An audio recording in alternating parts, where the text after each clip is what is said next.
सामीन, ये 29 अगस्त 1969 की बात है।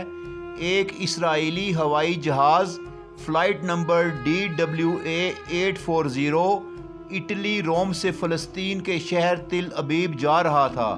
जो ही इसराइल का ये जहाज़ बोइंग 707 एशिया की फ़िज़ाई हदूद में दाखिल हुआ तो तैयारे में बैठी सफ़ेद लिबास में मलबूस एक 25 साला नौजवान लड़की बिजली की सी तेज़ी से उठी और एक खूंखार बिल्ली की तरह तीखी निगाहों से मुसाफिरों की तरफ देखा और धाड़ मार कर कहा, the plane has been hijacked. इसके नाजुक अंदाम हाथों में पिस्तौल पकड़ा हुआ था और इसके पास 2 अदद दस्ती ग्रेनेड भी मौजूद थे।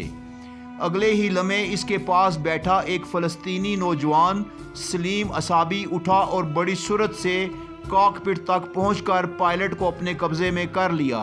तैयारे का अमला और तमाम मुसाफिर कुछ देर के लिए इस बात से बेखबर कि इनके साथ क्या होने वाला है, इस बात पर मबहूत हो गए कि एक दुबली पतली नौजवान लड़की जो छिटांक भर वज़न की मालिक दिखती थी, उसने वो करतब कर दिखाया जो हॉलीवुड की फिल्मों में तो देखने को मिलता है, लेकिन हकीकी ज़िंदगी में इससे पहला ऐसा कोई शूट किसी ने ना देखा था।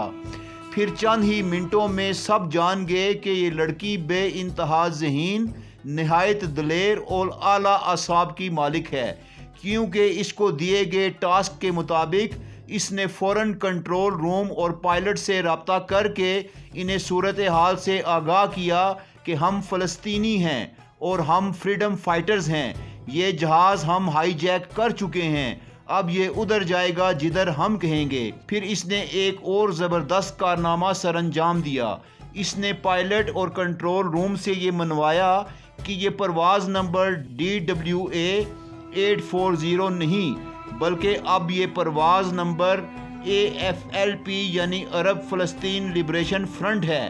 लड़की का पहाड़ों की तरह गैर मुतज़लज़ल अज़्म, जुर्रत, इस्तिकामत, दलेरी और ज़हानत देखकर हर फर्द अपनी जगह पर हिप्नोटाइज हो चुका था।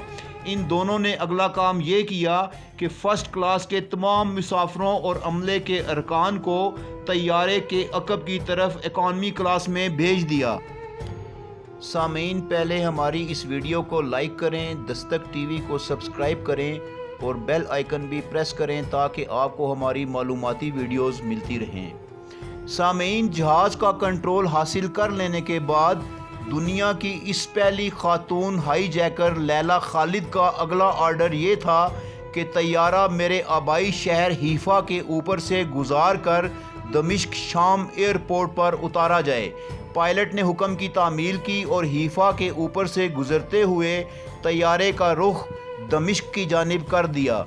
दमिश्क एयरपोर्ट पर उतरने के बाद लैला खालिद और इसके साथी सलीम असाबी ने पहले अपने मुतालबात मनवाए और इसराइल की कैद में मौजूद तमाम फ़लस्तीनियों को रिहा करवाया। फिर इसके इवज़ इन्होंने इनके यरगमाली रिहा कर दिए। सामीन, इसके बाद सिर्फ 1 साल के कलील अरसे में इस मुजाहिदा ने 6 मरतबा अपने चेहरे की प्लास्टिक सर्जरी महज इसलिए कराई कि अपनी शक्ल तब्दील करके एक बार फिर इसराइल का हवाई जहाज़ हाईजैक कर सके। चुनांचे 6 सितंबर 1970 को इसने अपने एक साथी के साथ मिलकर एम्स्टर्डम से न्यूयॉर्क जाने वाला एक मुसाफिर तैयारा हाईजैक करने की कोशिश की, लेकिन इस मरतबा नाकामी हुई और इस तैयारे को बरतानिया के एयरपोर्ट पर उतार लिया गया। लैला खालिद को जेल भेज दिया गया और इसके साथी को मौका पर गोली मार दी गई। लेकिन अभी 1 माह भी ना गुजरने पाया कि फ़लस्तीनी मुजाहिदीन ने इसराइल का एक और मुसाफिर तैयारा हाईजैक कर लिया और मुसाफिरों को यरगमाल बना लेने के बाद लैला खालिद की रिहाई का मुतालबा किया, जो फ़ौरन मान लिया गया और यूं लैला खालिद को कैद से रिहाई मिल गई। लैला खालिद ने खुद अपनी सवाने हयात लिखी और 1973 में इनकी ये सवाने हयात माई पीपल शैल लिव के नाम से शाया हुई, जिसे अरब ममालिक के अलावा सारे यूरोप और अमेरिका में भी पढ़ा गया। फ़लस्तीन लिबरेशन फ्रंट की मुजाहिदा लैला खालिद ने अपने हाथ की उंगली में जो अंगूठी पहनी होती थी, اس میں کسی خوبصورت نگینے کے بجائے ایک بلیٹ یعنی گولی جڑی ہوتی تھی۔ سامعین، اس کے اس کارنامے کے بعد وہ نہ صرف یہ کہ عالم اسلام کی ایک بہت بڑی ہیروئن بن گئی، بلکہ اس کے لباس اور بالوں پر بندھے سکارف کے سٹائل کی یورپ اور امریکہ کی خواتین نے اندھی تقلید کی۔ ان دنوں یورپ کی ہر تیسری لڑکی کے ہاتھ پر رنگ فنگر میں بلٹ والی گولی پہنی ہوتی تھی۔ سامعین، آپ دیکھ رہے ہیں دستک ٹی وی۔ ہمارا اب یہ پروگرام اپنے اختتام کو پہنچتا ہے۔ انشاءاللہ بہت جلد ہم اپنے اگلے پروگرام کے ساتھ دوبارہ آپ کی خدمت میں حاضر ہوں گے۔